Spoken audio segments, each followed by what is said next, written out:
అందరికీ నమస్తే. ఇవాల్టి మన చర్చా కార్యక్రమం ఆంధ్రప్రదేశ్ రాజకీయాలపైన ఎన్నికలు సమీపిస్తున్న వేళ బీజేపీ, టీడీపీ, జనసేన పొత్తు ఎలా ఉంది? అలాగే వైఎస్ఆర్‌సీపీ ప్రచారం ఎలా సాగుతుంది?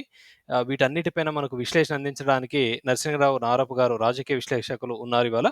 సార్ మీకు స్వాగతం పలుకుతున్నాను. సార్ పొసగని పొత్తు ఏమంటారు? అంటే ఒకవైపు వైఎస్ఆర్‌సీపీ చాలా ఉధృతంగా జగన్ బస్సు యాత్రతో చాలా ఉధృతంగా ప్రచారం చేస్తున్న సమయంలో ఇటువైపేమో 3 ఐక్య కూటమిగా ఉన్నటువంటి 3 పార్టీలు కూడా ఆన్ గ్రౌండ్ వాటి మధ్య సయోధ్య లేనట్టుగా కనిపిస్తుంది. ఏమంటారు మీరు? ఈ పొత్తు ఇంకా పొసగలేదా?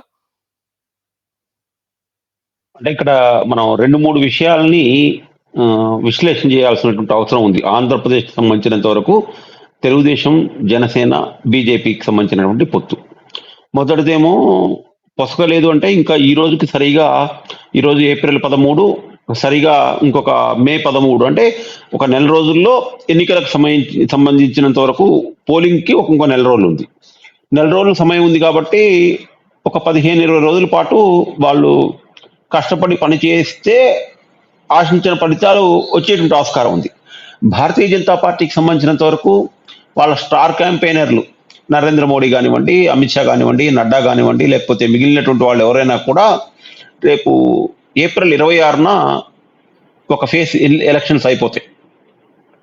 ఐ మీన్ తమిళనాడు లాంటివి అయిపోయినప్పుడు ఏంటంటే ఆ స్టార్ క్యాంపెయినర్లు ఇటువైపు వచ్చేటువంటి ఆస్కారం కొంచెం కనపడుతుంది.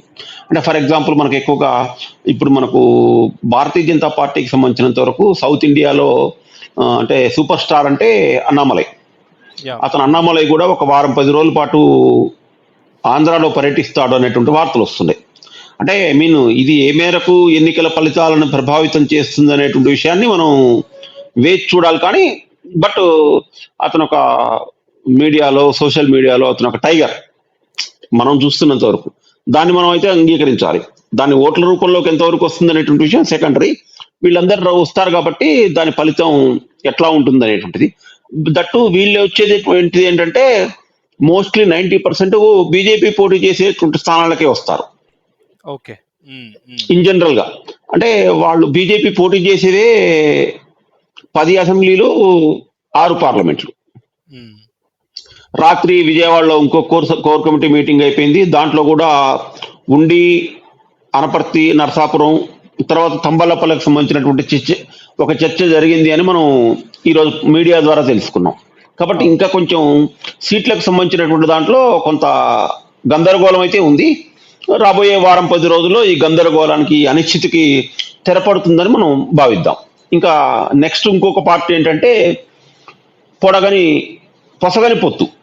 పొసగని పొత్తు అంటే సహజంగానే 2 పార్టీల మధ్య, 2 భావజాలాల మధ్య, 2 సిద్ధాంతాల మధ్య, 2 వ్యక్తుల మధ్య ఏదో ఒక కామన్ మినిమం ప్రోగ్రామ్ అంటూ ఉండాలి కలిసి పనిచేయటానికి.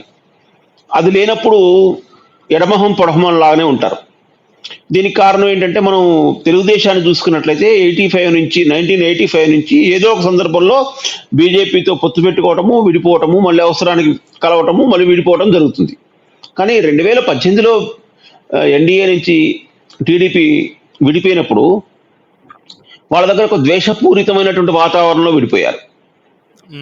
తెలుగుదేశం నుంచి బీజేపీకి సంబంధించినంత వరకు వాళ్ళు చేసినటువంటి కామెంట్స్, వాళ్ళ విమర్శలు, తర్వాత వాళ్ళు ఉదహరించినటువంటి వ్యక్తులు, ఇవన్నీ కూడా ఏంటంటే చాలా పీక్ స్టేజ్లోకి వెళ్ళిపోయాయి.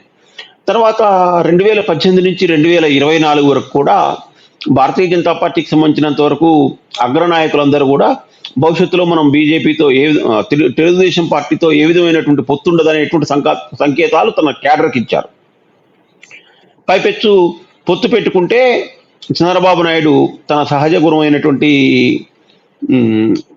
మేనేజ్మెంట్తోని తన వైపు తిప్పుకుంటాడు, తనకు సంబంధించినటువంటి వాళ్ళకి సీట్లు కేటాయించుకుంటాడు భారతీయ జనతా పార్టీలో కూడా అనేటువంటిది ఒకటి మనం 2004లో చూసాం, 2014లో చూసాం అనేటువంటిది ఒకటి ఉంది. వాళ్ళకు ఇలా చేస్తాడు, తన మనుషుల్ని ముందే బీజేపీలో పంపించి టికెట్లు ఇప్పిస్తాడు అనేటువంటిది జనరల్ గా ఆయన గురించి అందరు అనుకుంటారు. సరే, ఇప్పుడు ఏదో అమిత్ షా వచ్చాడు, లేకపోతే మోడీ యుగము, అటల్ బిహారీ వాజ్పేయి, లాల్ కృష్ణ అద్వానీ లాగా వాళ్ళ ఆటలు చెల్లవు అనుకుని ఒక సెక్షన్ భావించింది. కానీ అల్టిమేట్ గా గత మార్చి నెలలో అప్పటి వరకు ఆంధ్రప్రదేశ్కి సంబంధించినంత వరకు మనకు పొత్తు లేదు అని చెప్పేసి మనం అందరం కూడా 175 25 స్థానాలకు పోటీ చేస్తున్నాము, మీరందరూ సంసిద్ధంగా ఉండాలని ఒకవైపు బీజేపీ తన క్యాడర్కి దిశానిర్దేశం చేస్తూనే ఢిల్లీలో చంద్రబాబు నాయుడుతో ఒక సమావేశం పెట్టి దాంట్లో పొత్తు పెట్టుకున్నారు. అవును. అక్కడ మళ్ళీ వివాదమే ఏంటంటే ఒక 3 రోజుల పాటు వాళ్ళు ఢిల్లీలో మాట్లాడుకున్నటువంటి ఏం మాట్లాడుకున్నారు అనేటువంటిది 3 రోజుల పాటు ఆంధ్రప్రదేశ్కి వచ్చిన తర్వాత అందరూ సైలెంట్ గా ఉన్నారు. అంటే అక్కడికి మనకు వచ్చినటువంటి పీలర్స్ ఏంటంటే దాదాపు 10 లోక్సభ స్థానాలు, 20 అసెంబ్లీ స్థానాలు అని చెప్పారు భారతీయ జనతా పార్టీకి. సరే ఏమైందో ఏంటో తెలియదు కానీ మళ్ళీ 6 నుంచి 6, 8 ఇట్లా మాట్లాడుకోవడం కాదు, బేరం ఆడుకుంటూ చివరికి అది 6 లోక్సభ స్థానాలు, 10 అసెంబ్లీ స్థానాల వరకు చాగిపోయింది. 10 కాదు, యాక్చువల్గా 9, 10ది జనసేన ఒకటి త్యాగం చేసినటువంటిది. మొత్తానికి 6, 10 దగ్గర వచ్చి ఆగిపోయింది. ఇక తర్వాత మళ్ళీ స్థానాలు, అభ్యర్థులు. ఈ సమయంలో ఏమైంది, భారతీయ జనతా పార్టీకి సంబంధించినంత వరకు ఒక 2 సంవత్సరాల నుంచి క్షేత్రస్థాయిలో పనిచేస్తున్నటువంటి వాళ్ళ స్థానాలు గల్లంతైనాయి.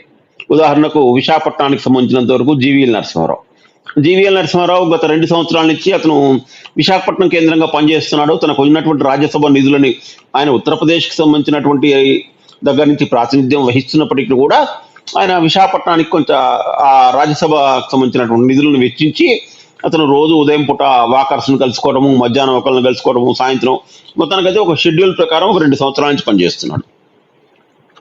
ఆయనకు టికెట్ ఇప్పించకూడదు భారతీయ జనతా పార్టీలో అని ఒక వర్గం ప్రయత్నం చేసింది అని చెప్పేసి మొన్న ఒక 4 రోజుల క్రితం కూడా భారతీయ జనతా పార్టీకి సంబంధించినటువంటి హార్డ్ కోర్ కార్యకర్తలు సేవ్ విశాఖ అనేటువంటి పేరుతో ఉన్నటువంటి కొంతమంది ఢిల్లీ వెళ్ళి అక్కడ ఉన్నటువంటి భారతీయ జనతా పార్టీకి సంబంధించినటువంటి పెద్దల్ని కలిసి ఇది అన్యాయం, ఇది దుర్మార్గం, ఆయనకి సీట్ రాకుండా కావాలని అడ్డుపడుతున్నారు అనేటువంటి కంప్లైంట్ ఇచ్చారు. అతను ఒక్కడికే కాకుండా మన విష్ణువర్ధన్ రెడ్డికి చాలా కాలం నుంచి మీడియాలో ఉత్సాహంగా ఉండి ముందు వైపు నుంచి బీజేపీకి వెన్నుదన్నుగా నిలిచినటువంటి విష్ణువర్ధన్ రెడ్డికి సీట్ రాలేదు. తర్వాత అట్లాగే పూర్వ అధ్యక్షుడు భారతీయ జనతా పార్టీకి సంబంధించినటువంటి సోము వీర్రాజుకు టికెట్ రాలేదు. తర్వాత వీళ్ళందరూ కలిసి నరసాపురానికి సంబంధించినంత వరకు అయితే కృష్ణరాజు ఫ్యామిలీకి సంబంధించినటువంటి కృష్ణరాజు మేనల్లుడు నరేంద్ర వర్మ అని ఉన్నట్టుంది ఆయన పేరు, అతనైతే గట్టి పోటీ ఇస్తాడని భావించారు. కానీ దురదృష్టవశాత్తు నరేంద్ర వర్మకు కూడా లేకుండా శ్రీనివాస వర్మ అతను తెర మీదకి వచ్చాడు, అతనికి టికెట్ ఇచ్చారు. మిగిలినటువంటి సీట్లు మనం అనుకున్నట్లే ఇచ్చినటువంటి 6 సీట్లలో ఒకే ఒక వ్యక్తి తప్ప మిగిలినటువంటి వాళ్ళు సీఎం రమేష్ కానీ, తర్వాత కొత్తపల్లి గీత కానివ్వండి, లేకపోతే దగ్గుపాటి పురంధరేశ్వర్ కానివ్వండి, లేకపోతే మన 4 అయిపోయినాయి కిరణ్ కుమార్ రెడ్డి, తర్వాత మన తిరుపతికి సంబంధించినటువంటి గూడూరు ఎక్స్ ఎమ్మెల్యే, వీళ్ళందరూ కూడా ఎవ్వరూ ఒక 10 సంవత్సరాల నుంచి బీజేపీలో లేడు. రకరకాల కారణాల వల్ల 2014లో పురంధరేశ్వర్ వచ్చింది, 2018లో సీఎం రమేష్ వచ్చాడు, 2018 తర్వాత కిరణ్ కుమార్ రెడ్డి వచ్చాడు, మొన్న ఎన్నికలకు ముందు తిరుపతి అతను వచ్చాడు, ఆవిడేమో మన కొత్తపల్లి గీతనేమో 2019 తర్వాత వచ్చింది వైఎస్ఆర్సీపీ నుంచి వచ్చి. అంటే వీళ్ళెవరు బీజేపీ హార్డ్ కోరు కార్యకర్తలు కాదు, వీళ్ళకెవరికి కూడా బీజేపీ మూల సిద్ధాంతం పట్ల అవగాహన లేనటువంటి వ్యక్తులు, ఒక్క నరసాపురం అతనికి తప్ప. అయితే అతనప్పుడే కొంత మీరన్న పాయింట్లో ఒకటి సార్, పొత్తు యాక్సెప్ట్ చేయించడంలో సఫలమయ్యాడు చంద్రబాబు నాయుడు, దాంతో పాటుగా తనకు నచ్చిన క్యాండిడేట్స్ కు టికెట్ ఇప్పించడంలో కూడా సఫలమయ్యారంటారు, మీరు అనేది అదేనా? అక్కడికే వస్తున్నా, ఒక్క నరసాపురం తప్ప మిగిలినటువంటి 5 అభ్యర్థులకి 10 సంవత్సరాలకు ముందు భారతీయ జనతా పార్టీ ఐడియాలజీ ఎక్కడ సంబంధం లేదు. వీళ్ళందరూ కూడా పార్టీ అభివృద్ధి కోసం రాలేదు, పార్టీ ఆల్రెడీ కేంద్రంలో నాయకత్వంలో ఉంది, మళ్ళోసారి వస్తుంది కాబట్టి మేము ఏదైనా పదవుల్లో ఆశించాలనేటువంటి ఉద్దేశంతో చేరిన వాళ్ళే. ఇందులో మనకు ఏ విధమైనటువంటి శశబిషలు ఉండాల్సినటువంటి అవసరం లేదు. ఇంకా తెలుగుదేశం నుంచి కూడా గత సంవత్సరం నుంచి తెలుగుదేశం భారతీయ జనతా పార్టీతో పొత్తుకు తహతాలాడింది. భారతీయ జనతా పార్టీకి 1% ఓట్లు లేవు, 0.5% ఓట్లు లేవు, వాళ్ళకి 2% ఓట్లు లేదు, 100 కంటే తక్కువ ఓట్లు వచ్చినా కూడా మనకు బీజేపీ సపోర్ట్ కావాలని తెలుగుదేశం నుంచి చంద్రబాబు నాయుడు ప్రయత్నం చేశాడు అనేటువంటిది ముమ్మాటికి వాస్తవము, మనం అంగీకరించాల్సిన విషయం. కారణం ఏంటంటే ఇంకొక వైపు జగన్ చాలా బలంగా ఉన్నాడు. అతను ఒక సెక్షన్ ఆఫ్ మీడియాని తను ఓటు బ్యాంక్ అతను గత 4 సంవత్సరాలుగా ఐడెంటిఫై చేసి వాళ్ళ మీదనే కాన్సన్ట్రేషన్ చేసి వాళ్ళ కోసమే పనిచేస్తున్నారు. అది నవరత్నాలు అవనండి అండి, అమ్మ ఒడి అనివ్వండి, జగనన్న పథకం అనివ్వనండి, వృద్ధాప్య పింఛన్లు అవనివ్వండి, షాది ఏదైనా కానివ్వండి. జగన్ ఒక సెక్షన్ ఆఫ్ పీపుల్ నా ఓటు బ్యాంక్ అనుకున్నాడు. వాళ్ళ కోసమే సంక్షేమ పథకాలు టంచన్గా 30వ తారీఖు నాడు సాయంత్రం కానీ 1వ తారీఖు నాడు పొద్దున కానీ వాళ్ళ ఖాతాలోకి అమౌంట్లు జమ అవుతున్నాయి మీటర్ నొక్కటం ద్వారా. అది కూడా అతను ఇంకోటి ఏంటంటే మనం బయటికి ఎన్ని చెప్పుకున్నా కూడా వాలంటీర్ వ్యవస్థ చాలా పటిష్టంగా ఉంది ఆంధ్రప్రదేశ్ అంతా. ప్రతి ఒక్క వాలంటీర్కి 50 ఇళ్ళు కేటాయించడం, వాళ్ళు అంటే మిగిలినటువంటి డేటా అడిగినటువంటి సందర్భాలు ఉన్నాయి, లేకపోతే వాలంటీర్లు చేసినటువంటి అక్కడ మొత్తం పెద్ద రాష్ట్రం 25 జిల్లాలు ఉన్నటువంటి రాష్ట్రంలో అక్కడక్కడ కొన్ని అపశృతులు లేకపోతే జరిగినటువంటి మాత్రం వాస్తవమే, కానీ మొత్తం ఓవరాల్ గా అందరూ వాలంటీర్లు ఇట్లాగే ఉన్నారని మనం ఒక స్థూలమైనటువంటి అభిప్రాయానికి రాలేం. దాంట్లో కూడా మంచి చెడు ఉంటుంది. మనం మీడియాలో వస్తున్నటువంటి వార్తల ప్రకారం 90% మంచిగా ఉంది అని అనుకుందాం. తర్వాత అతను చాలా క్లియర్ గా ఉన్నాడు, నా టార్గెట్ ఎవరో వాళ్ళనే టార్గెట్ చేస్తున్నాడు. జనసేన కూడా గుడ్డిలో మెల్ల, అంటే జనసేన కూడా 2014లో జనసేన టీడీపీ బీజేపీ కలిసి జనసేన ప్రత్యక్షంగా పోటీ చేయకపోయినా కూడా నైతికంగా ఆ కూటమికి మద్దతు ఇచ్చింది. తర్వాత తదనంతర కాలంలో అతను చంద్రబాబు నాయుడిని తర్వాత లోకేష్ బాబును విమర్శించి బయటకు వచ్చాడు. అతను విమర్శించి బయటకు వచ్చిన తర్వాత ఇప్పుడు మళ్ళీ పొత్తు పెట్టుకుంటున్నటువంటి సందర్భంలో వాళ్ళల్లో ఏమి మార్పులు ఎక్కడ ఏం లేవు. ఎందుకు విమర్శించి బయటకు వచ్చాడు, ఎందుకు మళ్ళీ లోపలికి వెళ్తున్నాడు అనేటువంటి దానికి ఎవరు సహేతుకమైనటువంటి కారణం చెప్పలేదు. బట్ రాజకీయ అవసరాలు, చంద్రబాబు నాయుడు 2018లో భారతీయ జనతా పార్టీ నుంచి ఎన్డీఏ నుంచి బయటకు వచ్చేటప్పుడు కూడా రాష్ట్ర ప్రయోజనాల కోసం ఎన్డీఏ నుంచి బయటకు వస్తున్నా అన్నాడు. ఈ రోజు కలిసేటప్పుడు కూడా రాష్ట్ర ప్రయోజనాలకే బీజేపీతో పొత్తు పెట్టుకుంటున్నా అన్నాడు. ఆ రోజు ఎందుకు బయటకు వచ్చినప్పుడు రాష్ట్ర ప్రయోజనాలకు బీజేపీ ఏం భంగం కలిగించింది చెప్పలేదు. ఈ రోజు అప్పుడు భంగం కలిగించిన అంశాలు ఏమైనా ఇప్పుడు బీజేపీ క్లియర్ చేసిందా అంటే ఏమీ చేయలేదు. యథార్థ స్థితి కంటిన్యూ అవుతుంది. ఆ రోజు ఏముందో ఈ రోజు అదే ఉంది. కానీ ఆ రోజుకి ఈ రోజుకి వాళ్ళ మధ్య బలమైనటువంటి బంధం ఏర్పడటానికి కారణం రాజకీయ అవసరాలు. బీజేపీకి 1% ఓటు లేదు, 2% ఓటు లేదు, 100 కంటే తక్కువ వచ్చినా ఎందుకు పెట్టుకుంటున్నాడు అంటే అవతల ఉండేటువంటి బలమైనటువంటి జగన్మోహన్ రెడ్డిని ఓడించలేకపోతాననేటువంటి ఒక నిశ్చయ అభిప్రాయానికి వచ్చి ఆయన్ని ఓడించాలంటే నాకు ఎన్నికల కమిషన్ మద్దతు, పోలీస్ మద్దతు, ఆ తర్వాత ఇన్కమ్ ట్యాక్స్ డిపార్ట్మెంట్ మద్దతు కావాల్సి ఉంటుంది.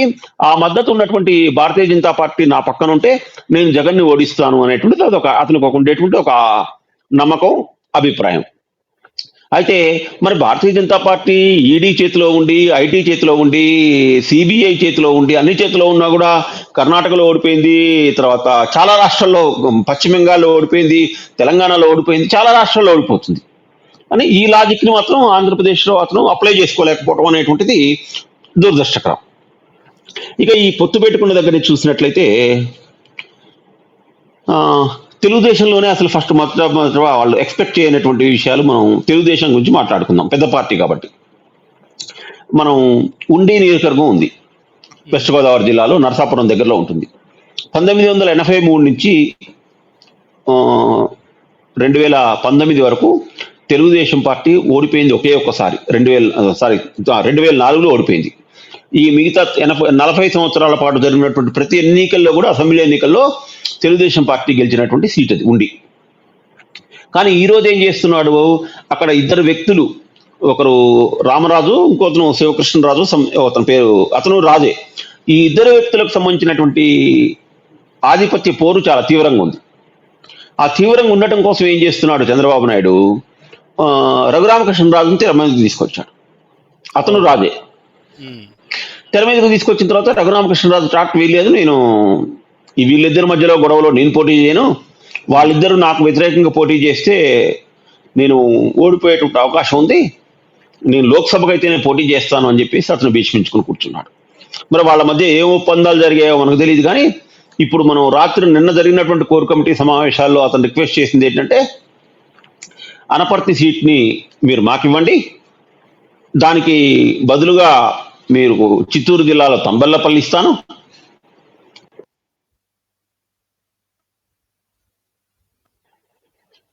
చెప్పండి. అయితే దాని మీరు అని చెప్పేసి చంద్రబాబు నాయుడు చెప్పండి. ప్రతిపాదన పెట్టినట్టుగా మనకు వార్త వస్తుంది. అంటే ఇందాక మీరు మొదట్లో ప్రస్తావనలో చేసినట్టుగా ఏంటంటే చంద్రబాబు నాయుడు ఏం చేస్తాడు, తన మనుషుల్ని బీజేపీలో పంపించడం, లేదా తనకు అనుకూలమైన వాళ్ళని బీజేపీలో ఉన్న వాళ్ళనే సీట్లు ఇప్పించుకోవటం. మనం ఎక్కడికి వెళ్ళినా కూడా మళ్ళీ మనం ఎంతసేపు గంటలు 2 గంటలు 3 గంటల సేపు చర్చ జరుగుతున్నా కూడా ఈ చర్చకు సంబంధించినటువంటి అంశం అంతా అక్కడికే వెళ్తుంది. మళ్ళీ అవును. చంద్రబాబు నాయుడు మేనేజ్మెంట్ మనం వాళ్ళతో కాబట్టి ఈ వీళ్ళకి గందరగోళం ఉన్నటువంటి స్థితిలో ఎందుకు పొత్తు పెట్టుకున్నాం అనేటువంటిది ప్రజలకు వివరించి చెప్పలేని స్థితిలో ఈ 3 పార్టీలు ఉన్నాయి. అవతల వైపు జగన్మోహన్ రెడ్డి ఏ సభ సిద్ధం 5 సభలు జరిగాయి.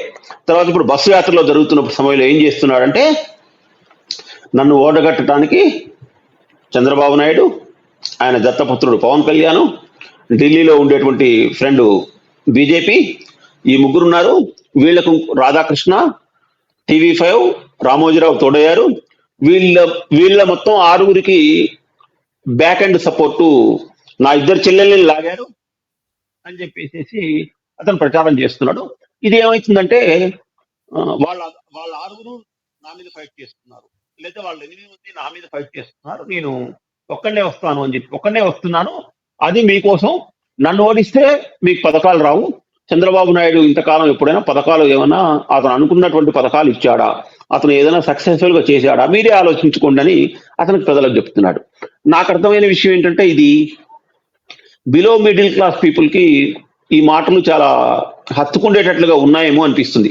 అక్కడక్కడ మనం మాట్లాడుతుంటే వాళ్ళందరూ అనేది ఏంటంటే, సార్ మీరు మీడియాలో వస్తున్నటువంటి వార్తలు వేరు, గ్రౌండ్ రియాలిటీలో ఉన్నటువంటి వార్తలు వేరు సార్. గ్రౌండ్ రియాలిటీలో SC, ST, BC, Dalit, minority, తర్వాత మహిళలు వీళ్ళందరూ జగన్ కే ఫేవర్గా ఉన్నారు సార్ అని అంటున్నారు మనకు. సరే, వీళ్ళు చెప్తున్నారా వాళ్ళు అవుతుంది అంటున్నారా అనేటువంటి దానికి మనం ఇంకొక జూన్ 3వ తారీఖు వరకు వెయిట్ చేస్తే జూన్ 4వ తారీఖు నాడు ఫలితం వస్తుంది. బట్ ప్రజెంట్ గ్రౌండ్ రియాలిటీ అయితే ఇది. మీరన్న పాయింట్ ఒకటి, అంటే చిన్న శాంపుల్, నేను కూడా ఒక చిన్న శాంపుల్ టెస్ట్ చేసిన. ఏంటంటే వాచ్మెన్స్, ఇక్కడ పనిచేసేటువంటి కూలీ పని చేసే వాళ్ళంతా కూడా జగన్ అన్నట్టుగా ఉన్నారు. కొంచెం చదువుకుని జాబ్ చేసే వాళ్ళు మాత్రం చంద్రబాబు నాయుడుకి ఓటేస్తాం అన్నట్టుగా అనిపించింది, అంటే కొంతమందితో మాట్లాడితే.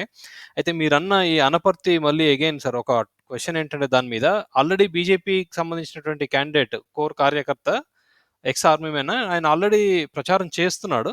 మీరన్నట్టు రాత్రి ఇప్పుడు వచ్చినటువంటి వార్త ఏంటి అంటే, అనపర్తి ఆయనకు కాకుండా టికెట్ మళ్ళీ టీడీపీకి పోతుంది అని. అంటే ఎలా చూస్తారు? అంటే ఆల్రెడీ ప్రచారం చేస్తున్న క్యాండిడేట్ని తీసేసి ఏం సాధిద్దామని అంటారు బీజేపీ వైపు నుంచి?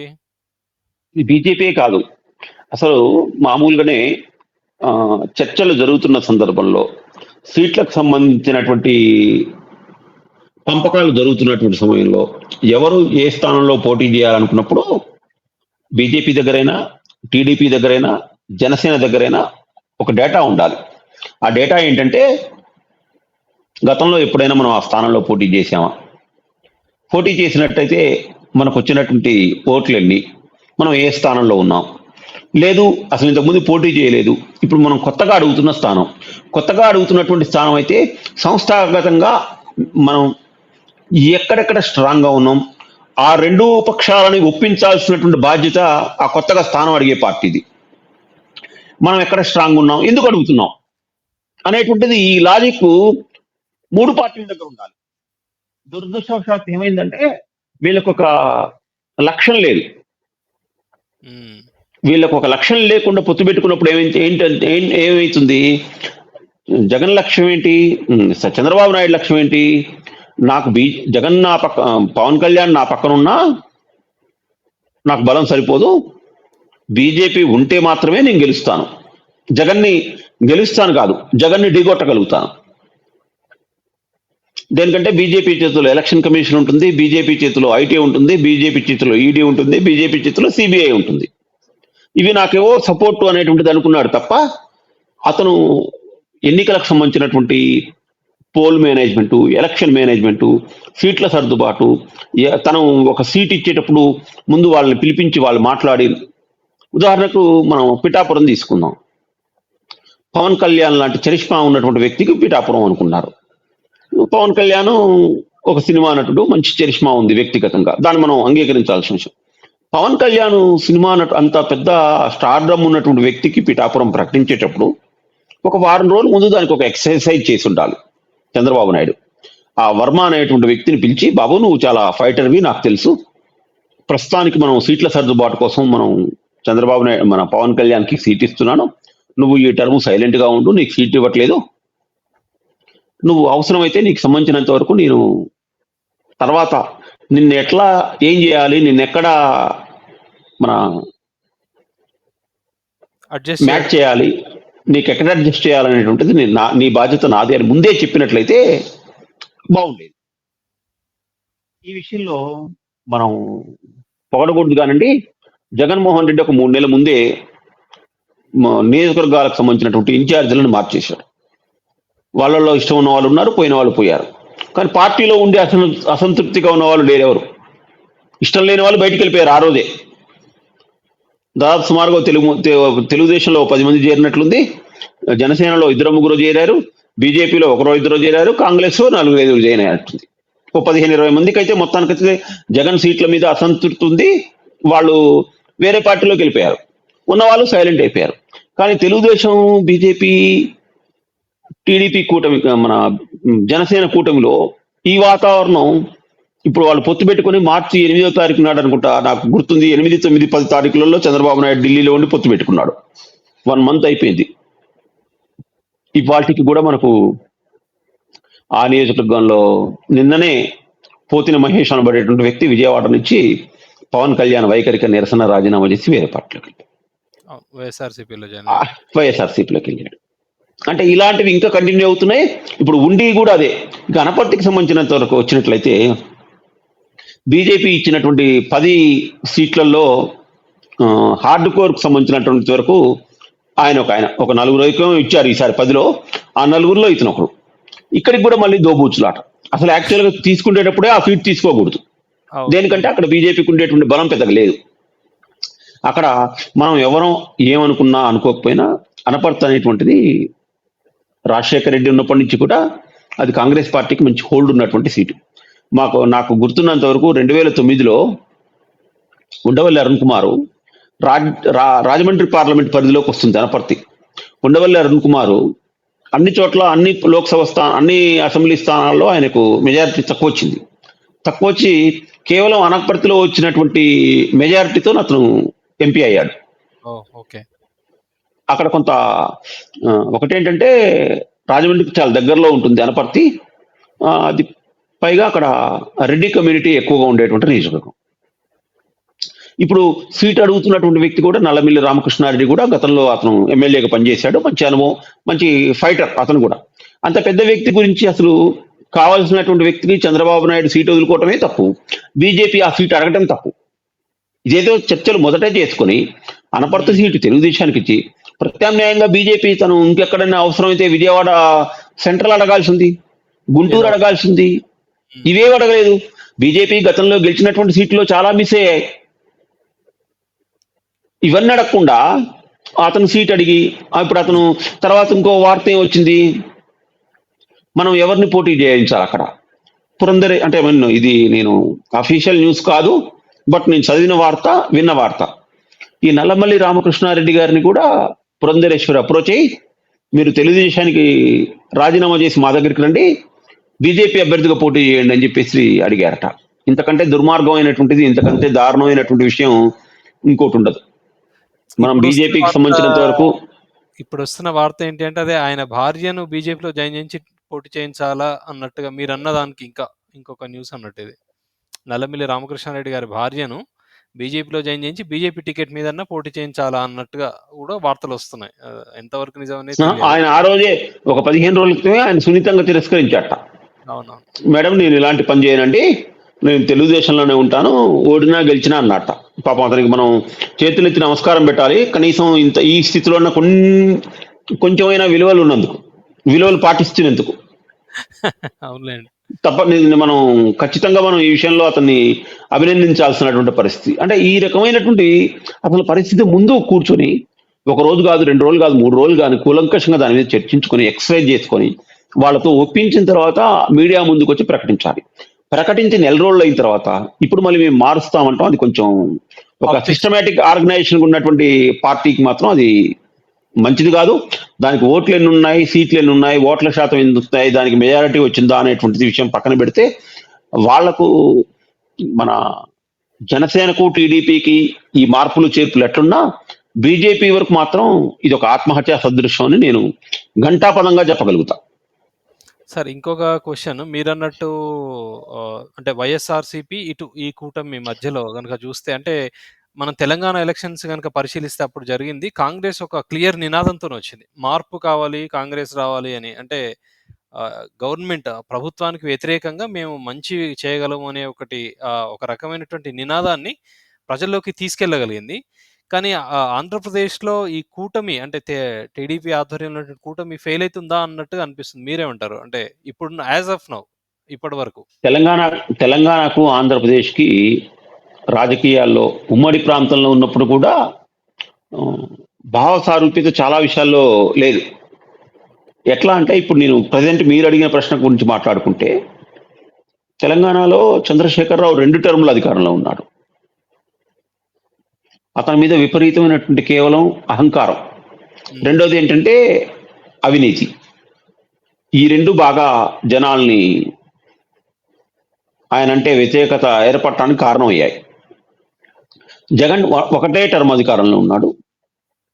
జగన్కి ఏంటంటే ఒక సెక్షన్ ఆఫ్ పీపుల్ అంటే ఒక పక్షం అతనికి సపోర్ట్గా ఉంది. అతనిలో అహంకారం లేదు. రెండో విషయం ఏంటంటే జగను వాళ్ళ నాన్న ముఖ్యమంత్రిగా ఉన్నప్పుడు అనేక అవినీతి ఆరోపణలు ఎదుర్కొన్నాడు, జైలుకి వెళ్ళాడు. కానీ అతను ముఖ్యమంత్రిగా ఉన్నప్పుడు మాత్రం అవినీతి ఆరోపణ అయితే అతని మీద లేదు. జగన్ జైలుకి వెళ్ళిన మాట ఫ్యాక్ట్, కానీ వాళ్ళ నాన్న ముఖ్యమంత్రిగా ఉన్నప్పుడు చేసినటువంటి అవినీతి. కానీ ఈ టర్మ్లో జగన్ మీద తెలుగుదేశం పార్టీ కూడా ఎక్కడా కూడా అవినీతి ఆరోపణలు అయితే చేసినట్టుగా, అంటే ప్రజలందరూ ఆకర్షించబడేటువంటి పెద్ద పెద్ద ఆరోపణలు చేసినట్టుగా అయితే మనం మీడియాలో రాలేదు.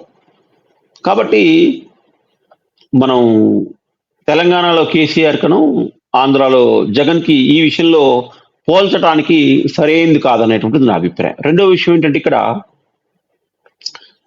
తెలంగాణలో కాంగ్రెస్ ఏమో తెలంగాణ ఇచ్చినా కూడా పాపం 10 సంవత్సరాల పాటు వాళ్ళు ప్రతిపక్షంలో ఉన్నారు, వాళ్ళు అనేక రకాలైనటువంటి ఇబ్బందులకు గురయ్యారనేటువంటిది ఒక సింపతి అక్కడ ఉంటుంది.